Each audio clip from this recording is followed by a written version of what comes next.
You've been lounging with Skipper. You've been lounging with Skipper. Oh, yeah. Yo. What's going on, everybody? I want to welcome you all to another episode of Loungin with Skip. At the present moment, you know, I'm we really lounging. Yeah, that's what it is. Yeah. The present moment, you know what I mean?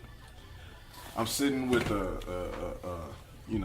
well-known actor in the game, been in the game doing this thing for some years, since A lot of years. since about 98, maybe, something like that. Nah, since like 92. Okay, 92. Okay.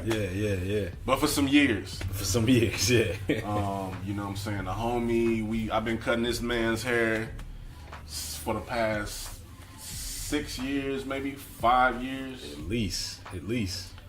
I had to bring him through, you know what I mean? He came through the lounge with me. I want to welcome everybody, Avery Waddell. What's up? What's going on, man? Oh, man. Everything. So how's life been treating you? Everything is cool? Life is, everything is real good right now, man. I have no complaints. It's just super busy. Busy, but busy's good. And that's a good thing. That's a real good thing. And before we even get into the story of his backstory, I approached this man, and we had talked, and I mentioned to him that I wanted to do this podcast, and how I was kind of stuck on the idea of doing it, but didn't know if I really wanted to do it and didn't know how to do it.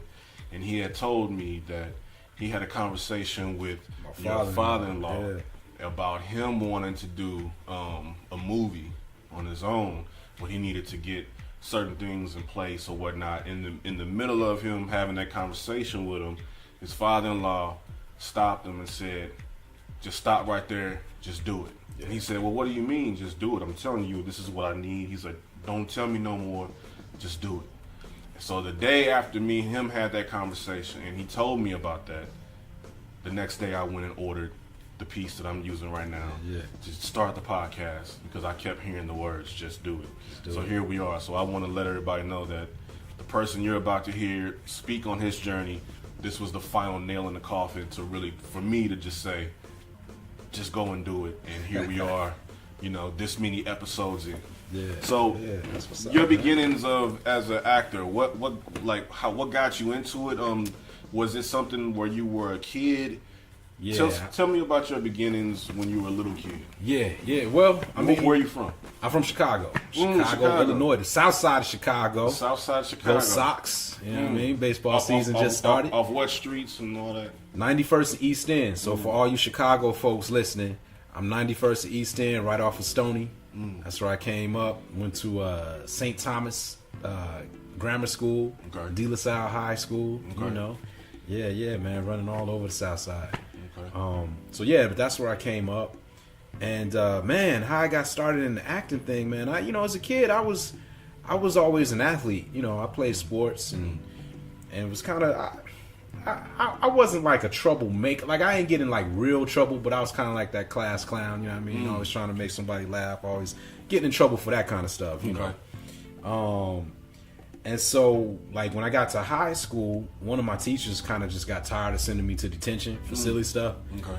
So she was like, "You know what? You like detention so much. Instead of going to detention, your punishment is going to be you're gonna go audition for the school play." I was like, "What? All right, you know what? I'm gonna do it. Fine, I'll do it." So I went in there clowning. So hold on. So all this time from when you were in grade school to you weren't thinking about acting. There was no type of anything you were trying to do. Nah. Okay. Nah. What's so crazy is I feel like I always had, I don't want to say unrealistic dreams, but I always had like, dang, that's what you want to do, like, because for the longest, like I said, I was an athlete and I was super dope at basketball. And so for the longest, I was like, yeah, I'm going to the league. I'm going to the NBA. You know what I mean? Which, I realized, like, my senior year of high school that was probably not going to be the case. Okay. And it wasn't one of these things where it was just like, but it was just like, we went to this tournament and we played this team that at the time was ranked like number 1 in the country. Okay. And they had like 2 7-footers, like, just, and it, but everybody on that team was just like, it was already like a college team, right? Okay. And it was the first time that I had kind of gone up against a team like that.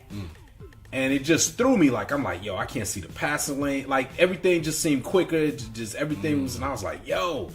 And so it was one of those things where it was kind of like a crossroads. Senior year. Yeah. And it was one of those things where it was kind of like a crossroads. It was like, all right, well, I could just work harder and get better.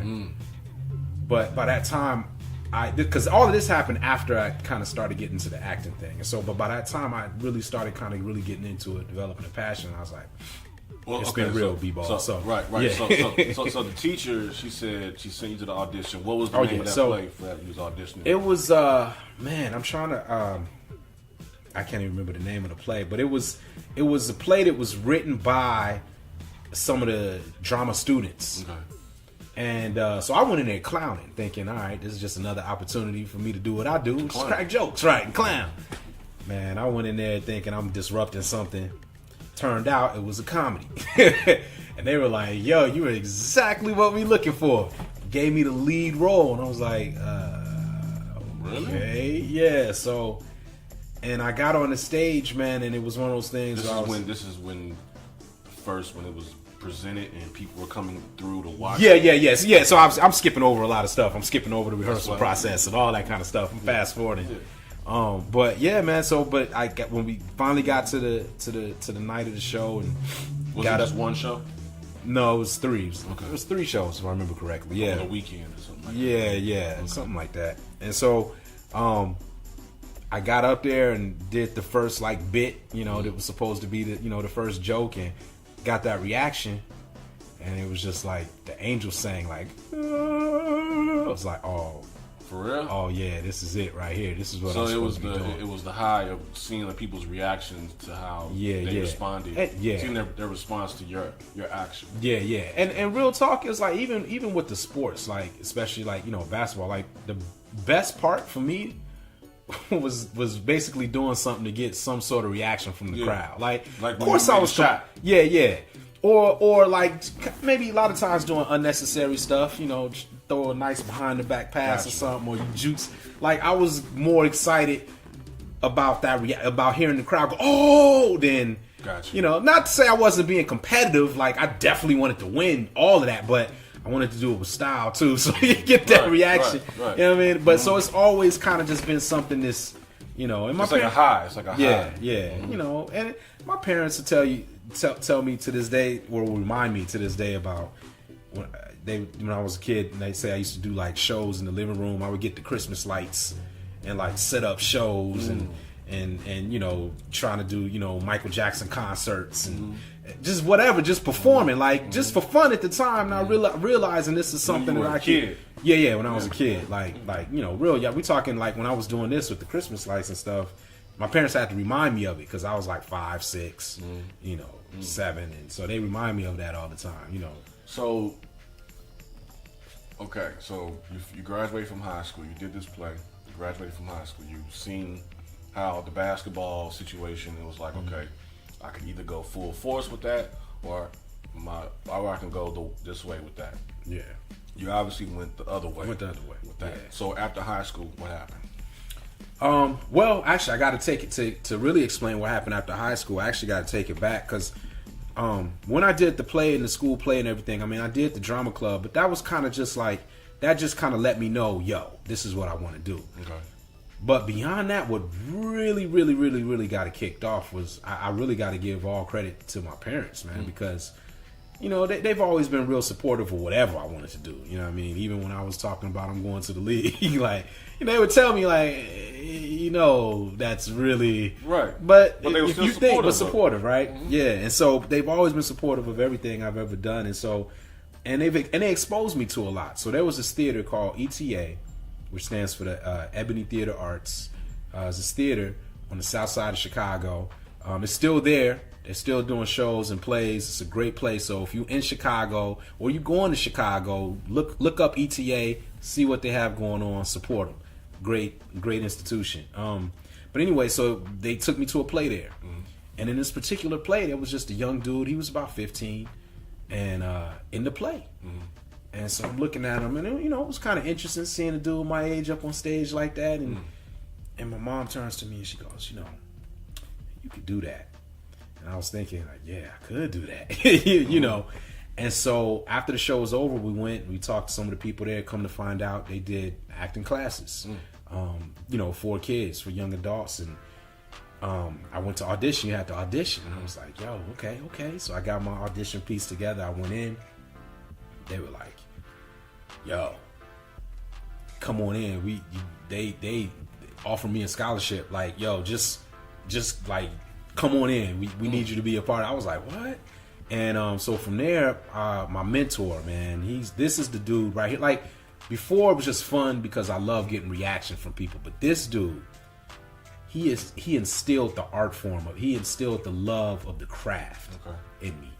He was very serious when it came to the acting, and he instilled that in me. But Renako Jahi, man, this brother, man, he's just an incredible teacher. He was a playwright, incredible director, theater director, and was a very talented actor he acted when he was younger. And man, he just took me under his wing, man. He took me under his wing, and I just remember, man, he was tough on us. Like, we would have monologues. We'd have to remember if things weren't right. He'd be quick to like just flip a pen at you. Like, you have to be on guard, throw a pen at you real quick. Like, that's what? You're like, oh, yeah, keeping you on your toes, But he was tough on us, but I loved that, because it kind of coming from, athletic sports kind of background.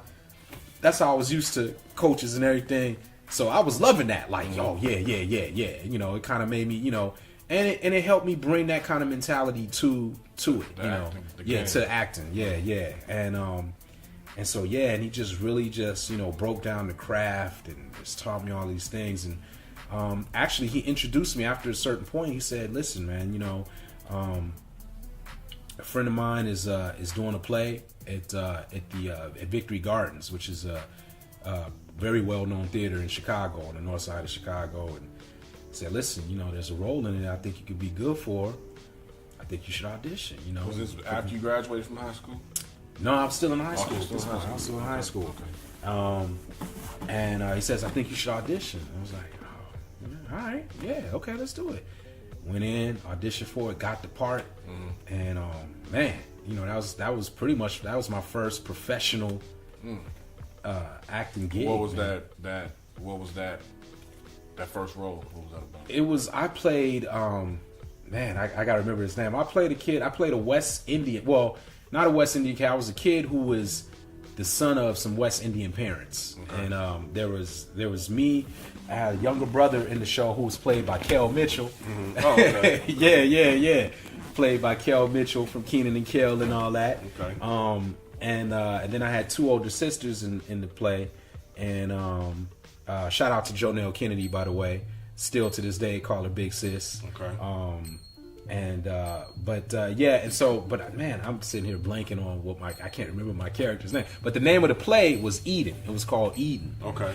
And it was basically just about this West Indian family and these trying to deal with. It took place in the 20s. Okay. Just trying to period type of piece. Yeah. And but it was interesting because it was like the parents, like I said, West Indian, but we were kids Americanized, trying to do this American, which was clashing with our parents' ideals and the way things should go, and that's what the show was about. You know?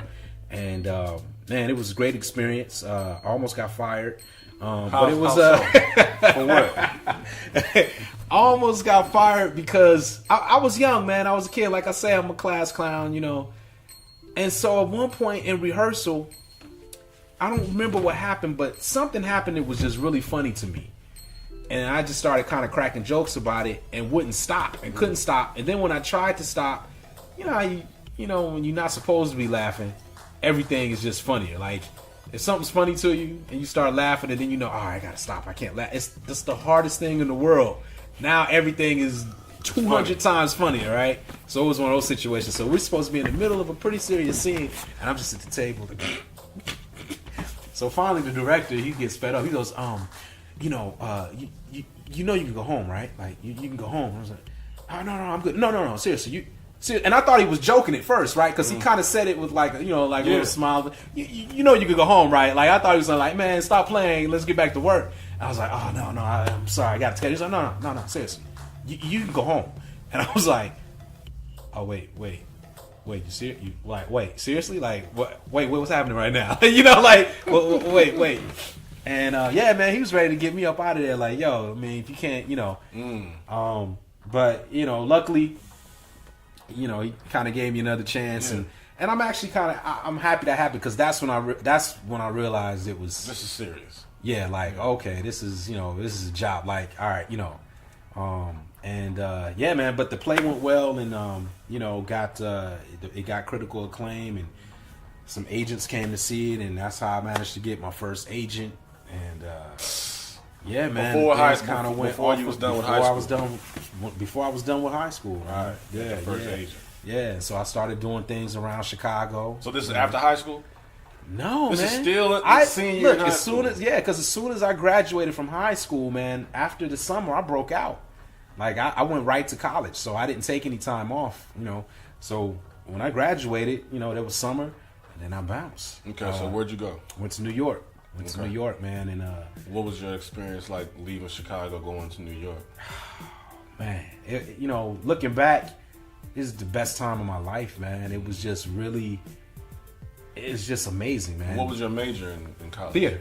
Okay, and what's so crazy is, so I ended up at NYU because when I first started looking, I knew I wanted to study theater in college. I wanted to, you know, take it to the next level, and so I was looking at all these different schools, and I came across NYU, you know, and I'm like, man, I'm looking at all the people who had graduated from there, and I'm like, yo, this is where I want to be. This is the thing about NYU is it is crazy expensive, really, really expensive. It's one of the most expensive schools in the country. So I'm like, okay. So my parents were like, oh, yes, that's not happening. You know, unless you can, you know, get something, that's not happening. So I'm like, man, but I still auditioned. I auditioned anyway. They would come all around they would go all around the country to different cities and hold auditions for people who were interested in trying to come to the school because, you know. So I went to the audition and went in there, did my thing. You know, and at this point, I couldn't say, I didn't know if it went well. I didn't know if it went bad because it was kind of quiet. Like, I went in there, I did my thing. I worked my butt off on it, too. You know, the whole time, what Mr. Jahi had been teaching me, you know, I got that. So I'm working hard on it. Like, I'm going in on this thing. So I go in there, do this monologue, and it was an emotional piece. You know, come out like it was an emotional piece. Like, it took me a second afterwards to kind of like, I really went for it. So, but it was just kind of quiet. Like I was just like nothing, like no, just nothing. Okay, all right, thank you. I'm like, damn, like that? Oh man, so I don't even know what's. I'm like, I felt like I did a good job, but I guess, damn, I'm like, man, I guess I got a lot of work to do. Let me, you know. So I'm like, all right. So now I'm starting looking at other schools. I'm applying to other schools and whatnot. Man, get a letter from NYU. So. You know, and I did well on the ACT. I had a pretty high score on the ACT and all that kind of stuff. You know, so academics and all that was cool. But I got a letter and they were like, so listen, we want to invite you to come to our school. Furthermore, we're going to offer you a scholarship. I was like, what? Now here's what's so crazy about that is they don't really do that. It's they don't give out scholarships like that. And so I was like, it was a rare thing at that time? Very rare. Like they don't, it's like if you come to NYU, you better get some financial assistance or you get a government loan, you get something. So they don't offer really like a full ride or not quite a full ride, but they gave me enough to where it was like, yo, my parents were like, okay, we can make this happen, and I came out with no loans or anything. They gave me that much. So it was just amazing, man, and it was off the strength of that audition. Apparently, they were blown away, and they were like, yo. And so, and everything kind of just continued, man. Like I said, I kept that work ethic, and I went in, and they had these things called studio there, which is so at NYU. At NYU, yeah. So when you go in, it's not just like you take some acting classes and this is like, nah, this is the major. This is so 3 days a week for 8 hours a day, you got studio, right? It's a full-fledged, like, you know, like a job, and that's 3 days a week. And then on top of that, you got to carry your full class load. So it's a beast. It's a beast. And I mean, you know, like we lost like from freshman class to sophomore class, by the end of the freshman year, we lost like, I don't know, 30%, 30%, 40% of the class, something crazy like that. Yeah, because it's a beast, man. Because they failed, or they just some people maybe fail, but some people like, it's too much. It's just too much. You know what I mean? And just bounce, you know. But what I loved about it was that, you know, looking back on it, when I going into the industry for real, it toughens you up, man. You know, it's just like after you come out of that, if you're able to deal with it and do it all, and you come, like, yo, I'm ready. Let's go to work. Whatever. You can't. There's not too much they can throw at you. You're like, oh, I can't handle this. It's like, I'm ready for everything. What's up? And maybe that's part of, you know, why they make it that tough to weed out. You know, the people who really want it, you know, and willing to go for it. You know. So, your college years, NYU, you went through 4 years. Got your bachelor's in theater. In theater, yeah. Were you working like on anything during that time, like any plays or anything? Yeah, man, I was doing all of it, which was a no-no. When I was leaving Chicago, my agent was like, "Hey, so you're going to New York? Yeah. Are you going to want to work in New York?" Hell yeah, I want to work in New York. Right. Okay. So she made some calls, and I went and I met with this agency called Abrams Artists, and man, they liked me, I liked them, you know, and we started working together. So they started sending me out on auditions, and after a while, I started booking some stuff. So the first like major gig I booked. These are all plays. No, this is film and television stuff. So it started getting commercials like that in NYU. Yeah. College. Okay. Yeah. The only plays I did in New York while I was in school were NYU productions. Okay. Because theater takes a lot of time, and it's a big commitment, and there was no way I was going to be able to kind of get away. I was able to kind of, I don't know how, really looking back on it, but I was able to kind of finagle shooting schedules and stuff, even though those can be tedious as well. It just always kind of worked out to where, all right, I was able to work it around. So this dates back to 92. So you graduated from high school when? I graduated from high school in 94. Okay, so it's the same year. I graduated. Yeah. So when you went out to NYU, is that when because I was going on your IMDb. And is that the stuff dates back all the way to 95? 95, yeah. Okay. So that's where we get into when the agency, your agent was like, do you want to book some things while you're out there? Yeah, because see, like, I did a lot of stuff. I did some stuff in Chicago, but it was theater. And the film and television stuff I did, it was a couple commercials. It wasn't, it wasn't anything really. So hold on, man. I did like an after school special. Hold on, man. But. So, okay, so you was in college from 94 or 95, well, fall 94? 94 through 98. Okay. Yeah. So you booked New York Undercover. So you was on from damn. Yeah. That was my first. That was the first gig I booked in New York. New York Undercover. And at that time, that was the show. Like, oh, I know. New York Undercover. So everybody watching New York Undercover. Yeah. So for you to land on that, you like, okay, so when you landed something like that, how did that feel for you and people back home in Chicago to see you on there like, what? It was very surreal. It was very surreal. This is your first time seeing yourself on TV? No, not my first time seeing myself on TV. But it's the first time where I did something where everybody saw me on TV. Yeah. You know what I mean? Like, And how did that feel at that age? That time period in your life? It was weird, man. It was weird. It was very weird because it was like, because the show was so popular and so many people saw it. Right. it was so weird walking down the street and people like, yo. What was the scene like, about? What was the scene? Oh man, well I was throughout the whole like that particular episode that I did. It was pretty much it was me and I'm blanking on his name, but like you remember Fresh? I can't remember his name. The kid from Fresh. Fresh, yeah. Yeah. He was in the wood. Yeah. We were the stars of that episode. It was about us basically. Wow. And well, I shouldn't say that. There was Little Mouse. It was really, I guess, really it was about him, but it was about what we did to him. So he was this little kid trying to get into the gang life. Thought that was cool and everything. And I'm the leader of the gang. You know what I mean? For real? Yeah. I gotta go back and check. And yeah, man, it's But anyway, long story short, I end up killing this little kid, right?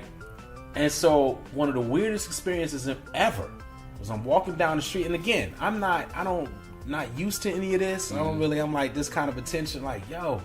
So I'm walking down the street in New York. This lady runs up on me and was legitimately upset about what I did to that kid. She was flat out upset, like that you really happened. Yeah. I'm like it was real. Like she was straight upset. Like how could you do that? And I'm like, it took me a second. Like what are you even? What are you talking about? Yeah, like I didn't even register at first. Like, wait, what? I just knew you got me mixed up with somebody. I don't even know what you're talking about. And then she was like, yeah, that little kid, that little boy. And I was like, oh, the show. So now I'm waiting for her to start laughing or something. Like, oh, okay, you funny. You just, you serious? I wanted, and it's like, yo, okay, I'm gonna start just easing on the way right now. Damn. And so that was weird. I mean, I didn't get a lot of that, but that one experience was weird enough. But it was just weird. People being like, "Yo, I saw you on the show." Boom, boom, boom. So, like I said, I'm going through it, and I'm finding stuff that's familiar that I'm familiar. Okay. He was on Oz. Yes. Now that was filmed in New York. Filmed in New York. Yeah, that was filmed in New York City. That was cool. What was it like doing that? It was cool, man. Just went in there and got killed real quick. So hold on a minute, because I watched Oz a lot. You was like in the prison? Nah, man. I was okay. So you remember the character JD played? So the little young dude, light skinned cat. Yeah. So basically, I was the reason he was in there. So okay. Yeah. So the episode that I did, it was about what got him in there. Yeah. So we had beef back and forth over some stuff. Finally, we had it out. We started fighting, and I was getting the best of him. You know what I mean? I was taking it to him. So he whips out the gun. Yeah. Kills me. Ends up in Oz. Okay. So yeah. Okay. Yeah, man, that's yeah. shit. Man, I mean, I'm looking at just the stuff, man. Now the one thing that I know a lot of people. Law and Order. In Too Deep. Now, In Too Deep, that was, now, hold on a minute. Now, were you were still living in New York at this time, too? Was that where that was filmed? So, that was filmed. In Too Deep was filmed in Toronto and in Cleveland. Okay. Yeah. So, I booked it in New York, and then they flew me to Toronto, and then... it kind of feels like I remember on that scene, like it seemed like a scene from like New Jersey Drive, or just the vibe of it. Yeah. You know what I mean? It was kind of like if this would have been like 93, 94, you would have been in New Jersey Drive. Right. Yeah. That was the vibe. What was that like filming that? I mean, the scene that you were in was short, but it was very impactful. Yeah, man. It was cool. It was with whatchamacallit? Couple scenes. Yeah, I had. Yeah, man. Yeah, because and everybody, I want you all to go and watch the scene. He's the guy where the scene. Him and Sticky Fingers were they were driving Omar Epps to this location, and they were in the car, and he said he asked him, "Where are you from?" And he said where he was from. He said, "Yeah, that's where grow corn and shit. Yeah. That was not in the I script. remember I remember thinking like that's some funny ass shit. Like that's what. And to come to find out, he says that was not in the script. He just put that in there. I just said that. I just did it. There was a lot of improv in that movie. Yeah. And and he ended up getting shot in the dick. That's what happened. I don't know. He got shot in the dick, man. Yeah. He was like, man, come on, man. But you all need to go back and see that scene. I went back and saw the scene. I'm like, yo, that was a dope scene, man. Yeah, it was cool, man. I mean, yeah, that was a lot of fun to work on, man. I mean, you talking about hanging out with, you know, Omar Epps, LL Cool J, you know, Sticky Fingers, Hill Harper. Yeah. I mean, that was a classic. That's a classic. Yeah. I mean, it just. Now what? Now I see here you was in Road Trip. Yeah. Now how was that? Was with the funny dude? What's the old boy's name? Hold a minute. What's from American Pie and that was that movie? About, no, the other cat. Tom Green. Tom Green. Yeah. Now that was his movie. He was the main guy in that movie, right? He was not the main guy. Okay. I mean, he was a big star at the time when that. So they feature. I mean, he was a star of the movie. Yeah. But he wasn't the main. But the skinny dude from Hustle and Flow, he was in there too. Yeah. I remember him. DJ Qualls. Yeah. I actually ended up doing a couple projects with him. Yeah. Because I did a film called The New Guy with him. He's a DJ for real? No. Okay, I thought he was. That's his nick. That's just his name, DJ Qualls. Yeah, DJ That's Qualls. a dope name. Yeah, right. Yeah. That sounds like a DJ name. Yeah. As a matter of fact, because I heard that in that scene was a scene where he was laying in bed with that black chick, and she passed. She away. did pass. Yeah. But I remember thinking like, what? That scene was just like, damn. Yeah. So like, okay, so you're doing all this stuff in New York, you're booking all these scenes. I mean, all these movies and things, whatnot. Now, what's on your agenda at that point? Are you to where you decide, hey, you know what? I need to take things to the West Coast. Yeah, man. You know, it was one of those things where, at that time, there wasn't that much going on in New York. So you know, there would be long stretches where there's just nothing happening. You know what I mean? Just waiting to, you know, try to get in on something. And you know, I'd done Law and Order 3 times, you know, and all that kind of stuff. NYPD Blue? Yeah, but I actually booked that here. I actually booked that in LA.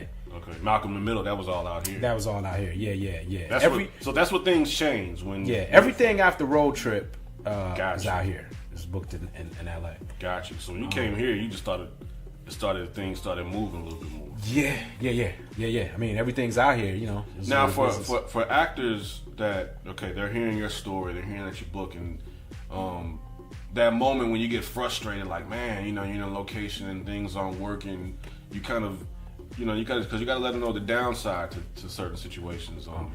So at this particular point, when you went from Road Trip and nothing was really happening, you know, you had to you had to step out on faith and say, okay, you know what, let me go to the West to really get things cracking, even though you were getting familiar. Well, I didn't really in New York. Yeah. I mean, I really didn't step out on faith that much because, like I said, I was with Abrams Artists and they had an office in LA too.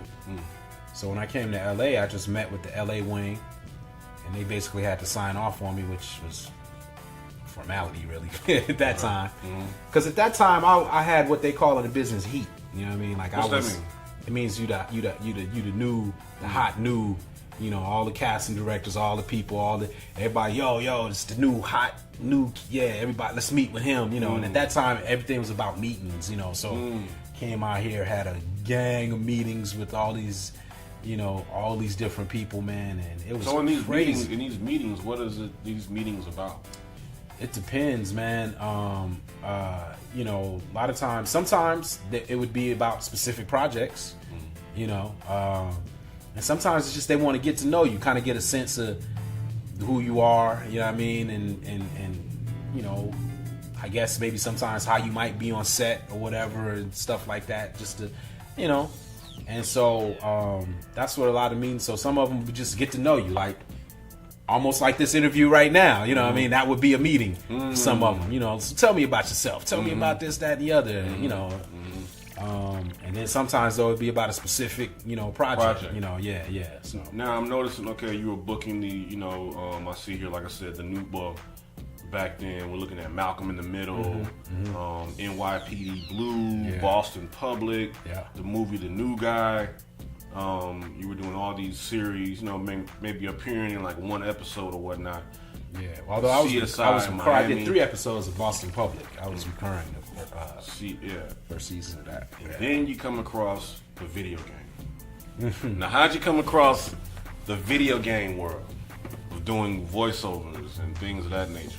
Because I see right here you got the true crime, NBA 06. Like you were going in for a quick little minute right there. Yeah, I'm still doing them, man. I just wrapped a video game last month. So yeah, man, I do a lot of the games, man. But I fell into that purely by accident. How'd it happen? Actually, in New York, I did a lot of voiceover work in New York as well. The voiceover work was crazy in New York because whereas out here in LA, it's kind of where Hollywood sort of film and TV and stuff. Back in those days, New York was where all the ad agencies were. Okay. So recording, radio commercials and all that kind of stuff, voiceovers for TV commercials, whatever, all that stuff, that was in New York. So just moving it. But really, it was just one of these things. I was in the office in Abrams one day, and the voiceover agent just kind of came up to me, heard me talking, come on, hey, have you ever done voiceover before? No. I have something I want you to read. Here, come read this. And he had me read something. It was an audition for something. I read it, sent it in, ended up booking it. So then after that, he was like, yo, I'm about to start sending you out on. And that's literally how that got started. Purely by accident. I didn't know what voiceover was. I had no knowledge of it. I didn't know. I wasn't like, oh, how do you get into voiceover? I want to try that too. Nah, purely by accident, just a lucky accident. So in these like video games, NBA 06, True Crime, do you see like residuals on those type of things doing voiceover work? Well, you do get residuals for voiceover work, but not from the video games. Oh, okay. Our union's behind the ball when it comes to technological things. So I guess they never really understood.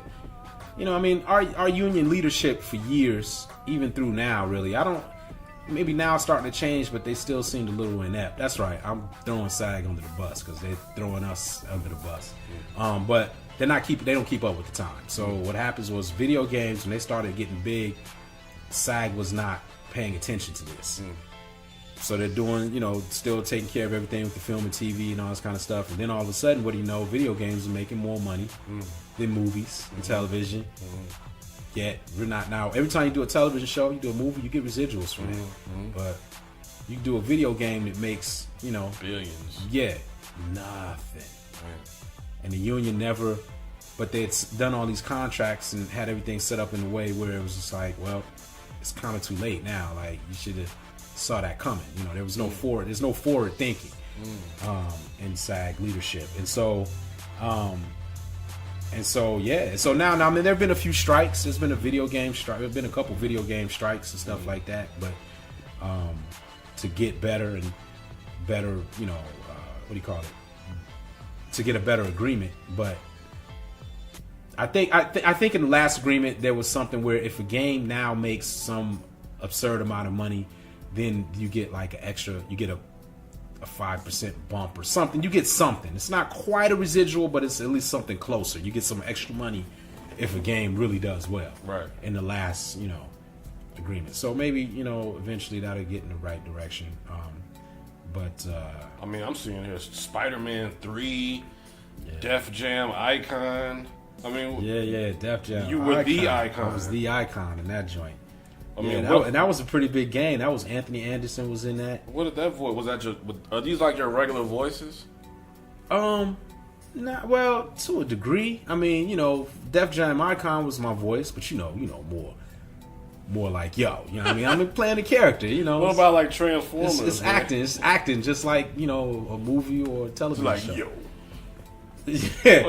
No, I mean, unless you gotta play a character, I mean, I'm doing some cartoons now, and so obviously, You know, I'll say that's what I'm saying. We're gonna get to that. I changed my voice in those, but so Transformers, that was, these are Transformers, Revenge of the Fallen. Are these games still out? Can people still go absolutely. get these games? You can go get all. You can get almost all of them. Really? Yeah. I mean, G-Force. I mean, this is okay. So G-Force, what kind of voice was that? I see on the front. It's like little rabbits or something, man, going on. G-Force, I did. Oh yeah, I was playing a guinea pig. Blaster. Yeah, Blaster. Yeah, guinea pig. If I remember correctly, I think I was doing my Tracy Morgan impersonation. Yeah. On that joint, yeah. So I was trying to sound like Tracy Morgan. So when things like this, when you're doing voiceover, are you seeing the characters there, or are they just saying just read this, and then you have to read it a certain way? Yeah, and then they edit your voice into the cartoons.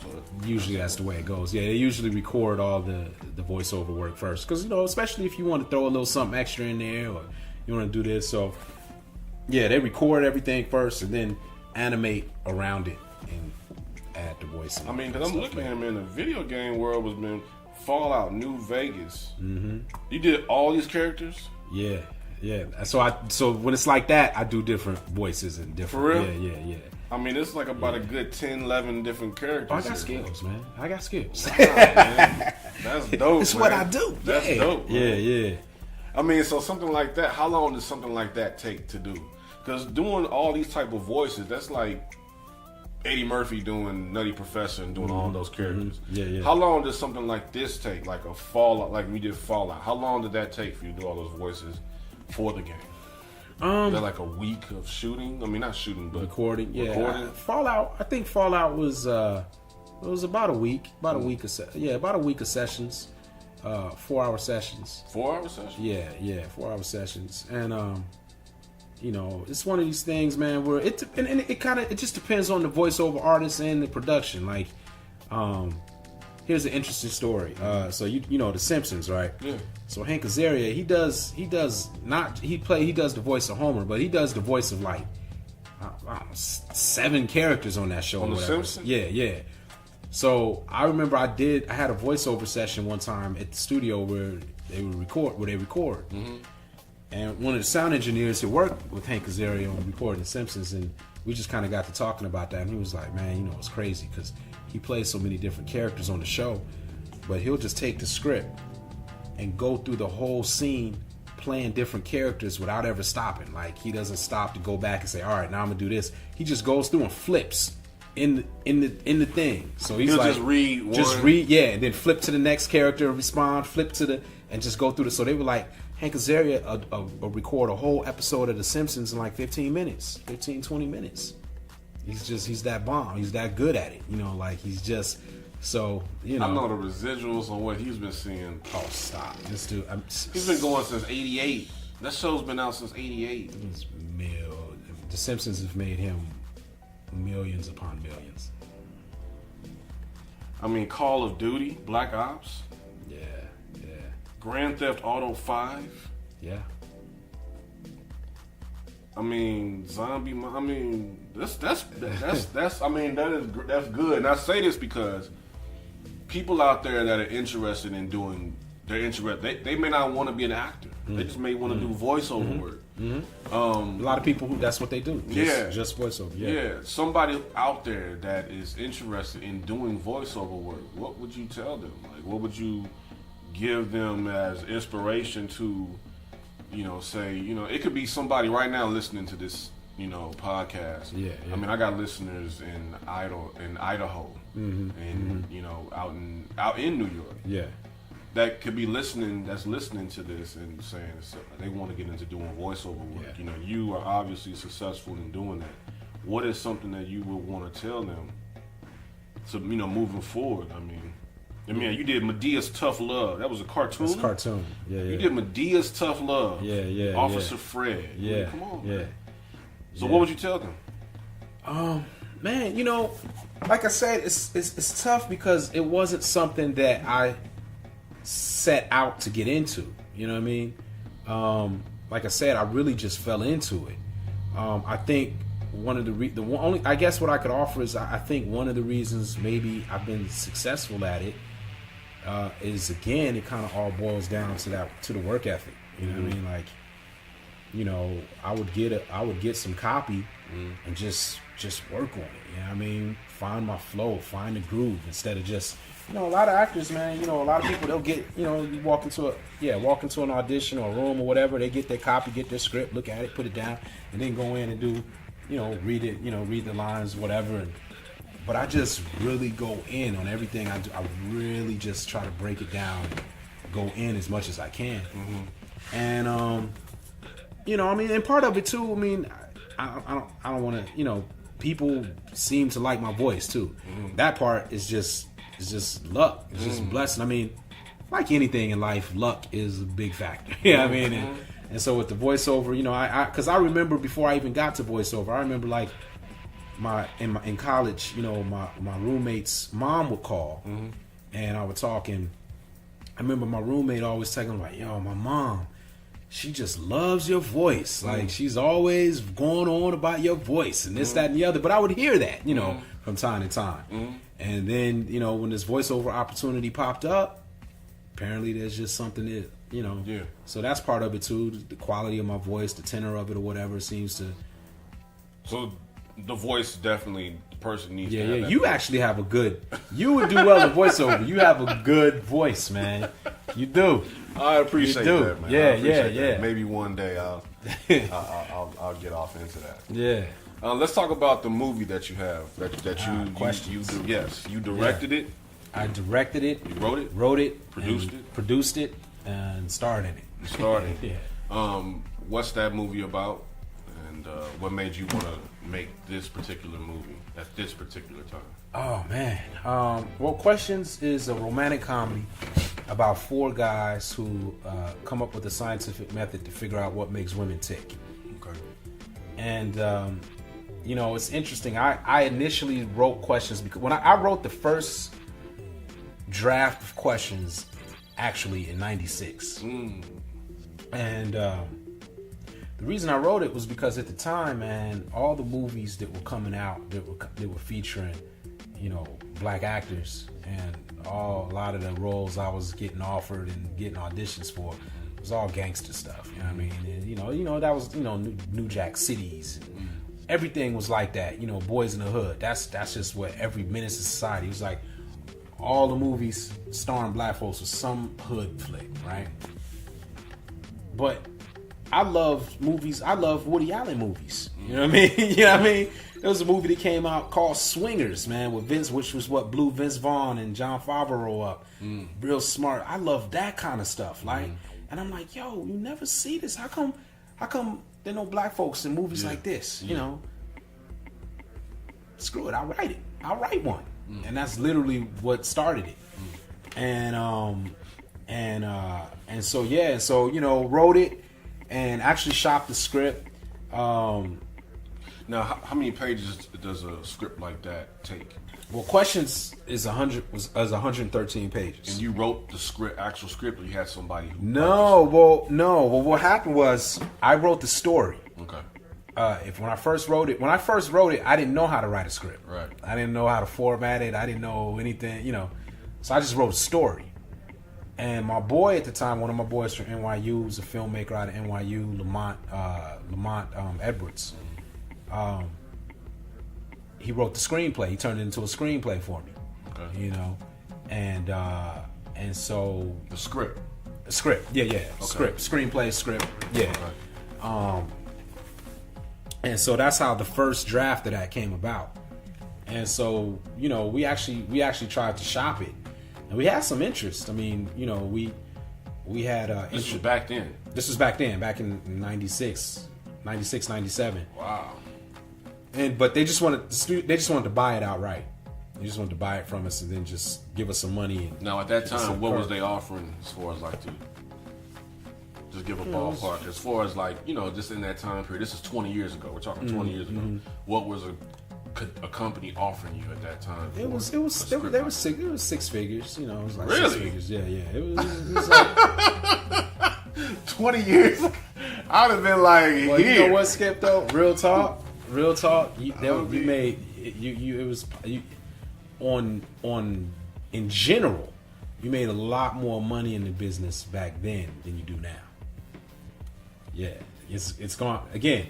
It's a sag to our union, our beloved union is to blame for this. But 20 years ago, you made way more money in acting than you do now. For real?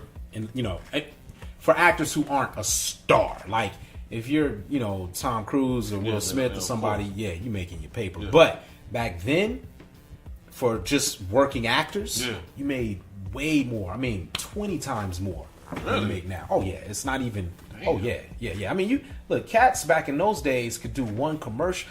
Look, Jason Alexander, he'll be quick to tell you about it. Jason Alexander, he played George on Seinfeld. Okay. He did a Western Union commercial. This had to be the late 80s, mid to late 80s. Okay. He did a Western Union commercial. Put his kids through college from that one commercial. Put his kids through college? Not his kid. Put his kids through college from that one commercial. Yeah, Joey from Friends, he did a Pizza Hut commercial. And he talks about how he went out, man, bought himself a nice, expensive sports car, this condo, off of a Pizza Hut commercial. And he talks about all the time how he made all this money and just blew it. Blind, but that was from one commercial. Now to make you got to do about 10, 12 commercials. Now, 10, 12 commercials to make the money that you used to be able to make. So why is that? Why did it change? Union not keeping up. So what happens is you got cable, you got all this new media. Yeah. People just watching content differently. Yeah, yeah. SAG, when this stuff was starting to happen, was not. They weren't forward thinking enough to say, "Oh, yo, this is something we should jump on now."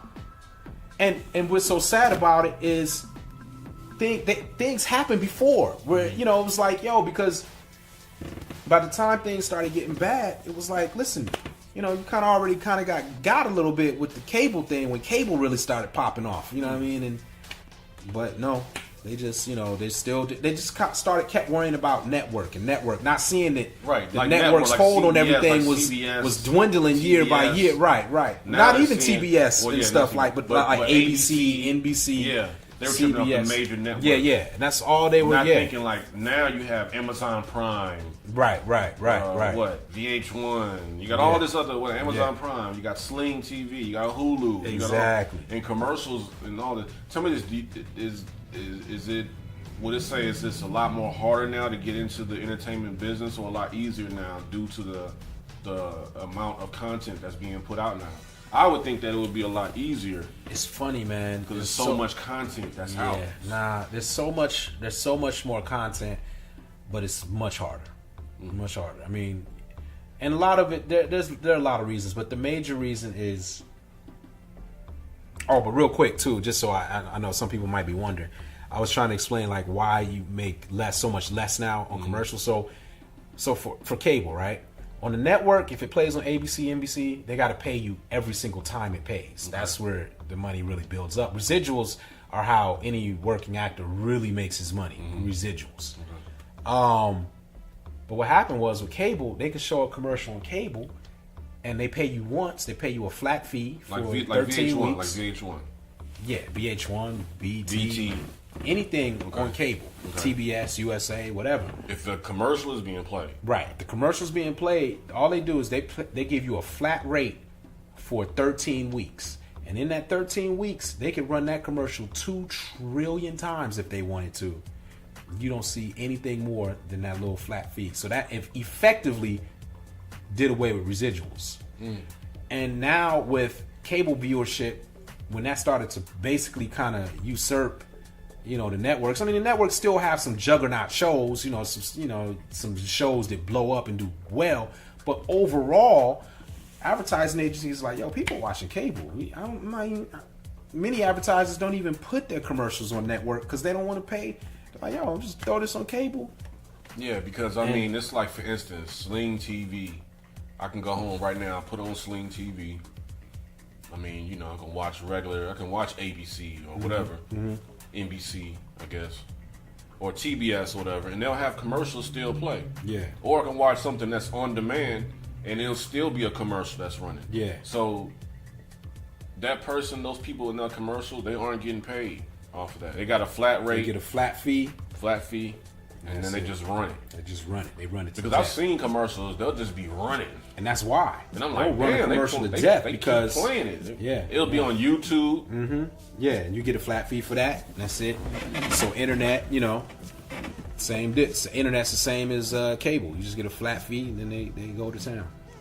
They go to town, and so and then going back to the opportunities. There's so much more content, but nobody. It's such a weird thing where everybody just wants to make offers, right? So there are like maybe 10, 15, maybe even 20 actors right now who everybody in Hollywood is trying to get, and that's it. Like they'll only you just kind of have to get their crumbs, like whatever they pass on or whatever. Then they're like, all right, well, let's see who else is out there. But it's like there used to be a pilot season used to be where everybody would wait for it, because that would be the opportunity to book a television show, to get a show, because they would have all these new shows and they would need to cast them, but they would look for actors. You come in, you audition, and now they just make offers.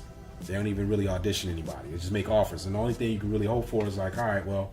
What do you mean? So they don't audition for pilots anymore? So they may call you in and say, hey, we'll offer you this for this pilot. Well, not me. I'm not fortunate enough to be on that list of 20. But so for someone like me, what'll happen is they'll say, hey, we shot this show. This actor's not really working out for whatever reasons. We're going to recast this role. Then I'll get a chance to audition, for that or whatever. That's basically what pilot season is kind of boiled down to now, And it's just a lack of creativity, man. I mean, it's people. I think part of it is a lack of creativity. I think studios became a little bit more cutthroat with letting people go. If you're involved with a show that doesn't work for whatever reasons. They're quick to fire people now. So now you got executives who are just scared. So they're trying as much as possible to do whatever what works. Like, I'm not going to take a chance on anything. I'm not going to try anything new or anything different. I'm just trying to keep this job. They're chopping people's heads. I don't know. That seems, so they'll make a decision. Well, that seems dope to me, this concept, right? Or this actor or whatever. Seems incredible. But because it's not as well known, I can't really take a chance on that right now. I'm going to go with this, which is not that good, terrible. But it's tried and true. People know it. It always gets, so we're going to do that. You know what I mean? And that's where it is. So you just got a whole bunch of scared people trying to make decisions. Yeah, I see they're doing a Boomerang series for BET. It's just everything now. They're like about to start it. Yeah, if it's not a superhero movie, it's something that you've already. I mean, they brought Will and Grace back. They brought Roseanne back. They brought just the same stuff. They're just bringing it back. They're like, oh, what was a hit before? Like new ideas? No, screw new ideas. Right. What worked before? Yeah. Right. Yeah. Because everybody's they don't want to lose their job. They want to stay in the safe zone, keep their job. Yeah. So I mean, just to kind of wrap things up, man. I mean, we spoke on the voiceover work. We spoke on your journey. Getting into acting, we spoke on your acting, the movie Questions. What is the process of that now? You just got back from Charlotte, in the festival. So, yeah, man. It played. And you won. Questions won Best Feature Film, and then I won Best Actor. Okay. Congratulations to that. Thank you. It was a big honor, and I was on scene. Well, I was on the scene to be your personal barber. That's right. Yeah, Skip Snap. You in there, man. You in the credits. You forever attached. You forever a part of it, man. Yeah. But so what are your plans for Questions from this point? What is your goal with it? We're putting it in some more festivals. I'm actually going to Seattle. The week after next week. Okay. It's going to be screening up there in the Langston Hughes Film Fest. So if you hear this before the 21st, it screens Saturday, April 21st at 8 p.m. at the Langston Hughes Center in Seattle. This will already be. Well, this will already have played by then. Yeah. Okay. Well, it won't have. No, it'll be played. The 21st is before. Okay. All right. Well, when you listen to this, just support it anyway in the future. Festivals. This is a great festival. I've actually been there before. But anyway, so we're going up there to do that, screen it there, and then we're going to get it to some more festivals. But then we're going to try to get we were going to try to get a distribution deal, and we're still going to shop it to see what kind of offers we're going to get. But for a long, long time, I've really been wanting to start my own distribution company. Because the major factor is because, I feel like in this industry, the challenges that minorities face in this industry, a lot of those challenges are because there's no minority really in a position to say, hey, this movie's going to be made and it's going to be put in the theaters, right? That's always, somebody else's decision, somebody not a minority. Right. And so, in starting my own distribution company, especially if able to grow it and get it to a good point, put myself in a position to do that and start really trying to help, because if you notice with minority, entertainment, usually it's always like one kind of entertainment for a while. So like Tyler Perry was hot, right? So now it's like everything that had to come out, this feature had to be Tyler Perry-ish. You know what I mean? That's what they wanted. Tyler Perry's what's working, so it's got to be that. If it's not that, now he got that. What's that movie with Taraji? Acrimony. Yeah, we went and saw that. What did you think of it? It was pretty good. It's pretty good. Yeah. Okay. I mean, it was like just watching like it was hitting the real effects of the black woman and how she feels after being there for her man, and then he supporting him or whatever, and then he ups and gets with another chick. Okay. And he she enjoys the fruits of the labor that he put in, or that Taraji's character dealt with. Now he's giving that to this other woman. I thought it was me and my girl. We went to go see it, and thought that it was a good movie. It was a decent movie. You know what I mean? It was good. It was really Taraji is what made that. And looking at that movie, it let me. And then come to find out they shot that in 8 days. Well, that's how Tyler Perry does his everything. Yeah, he shoots everything. Real quick. Yeah. And it was and Taraji said she shot all her scenes in 5 days. I'm like, wow. But you know what? Watching that movie, it made me think like I could see Taraji playing if they were to remake Mommy Dearest. I don't know if you're familiar with Mommy Dearest. Oh yeah, of course. Joan Crawford. Of course, yeah. Like, because she had this look in the movie, the entire movie. I was like, I could see her if they did like a, not she obviously couldn't be Joan Crawford, but just some type of character like that. Yeah. Like a Mommy Dearest. She would. Oh yeah, I agree with you. She's got that. I should write that. She's got that. Yeah, you should. But you know what? You know what's funny? And I also want to mention too about like these screen, writing scripts. Yeah. Because I have a few scripts in my mind that I want to actually write down and things of that nature. Actual stories. Somebody who has an idea want to write out a story. I mean, they can write the story down to get everything out, and then get someone else to write the script, and then from there they can shop it. That's how that works. You mean if you don't know how to write write a script? Yeah, sure. Yeah. Because I'm thinking about getting into I mean we've had these conversations before. Yeah. But you know what I'm saying, to be able to write scripts like that, write out stories. Because I have a few ideas that I don't want to keep just nestled in the brain. Right. And the fact that you come with that idea and came with that in 96, that's around when Pac died. Now, how does that feel to think about, come up with something like that when Pac died, and now you've seen it on the big screen? Like, what does that feel like? What something you mean seeing questions? So just living with it for so long. Yeah. Because you passed up the 6 figures and did all that. So what made because we kind of went off. Yeah. So we kind of jumped all over the place. Yeah, you passed off that 6 figures and you just kind of like, what, I'm gonna just chill. Yeah. And you just sat on it for so long. Yeah, because it was one of these things where we were going to go ahead and try to do it ourselves. And like I said, my boy was a filmmaker, and so like, let's do it ourselves. And so we tried to put a package together. We had some interest from Lawrence Fishburne. We had Terrell Hicks. Sticky Fingers was actually attached. What?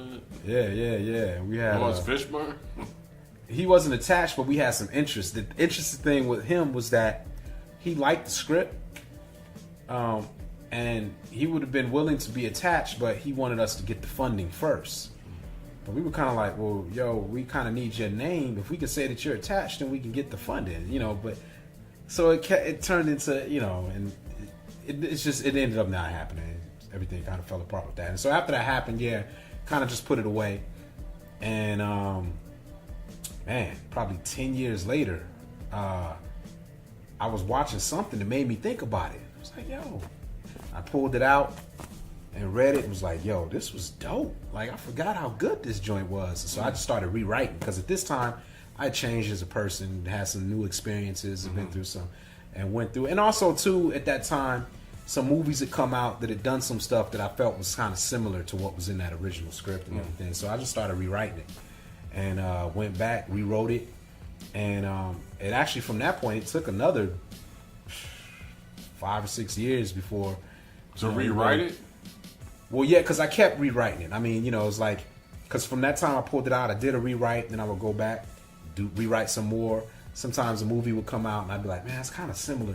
So I do a rewrite it, and then if I experience something, I go in. So yeah, so I probably did between the time where I pulled it back out to the time we actually started shooting it, I'd probably rewritten it a good 15, 20 times, easy, you know.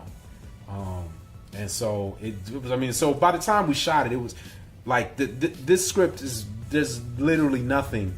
It's completely different script than it was in '94. I mean '96. Yeah. Like the final draft that got shot is nothing. It's nothing like the first draft. Nothing at all.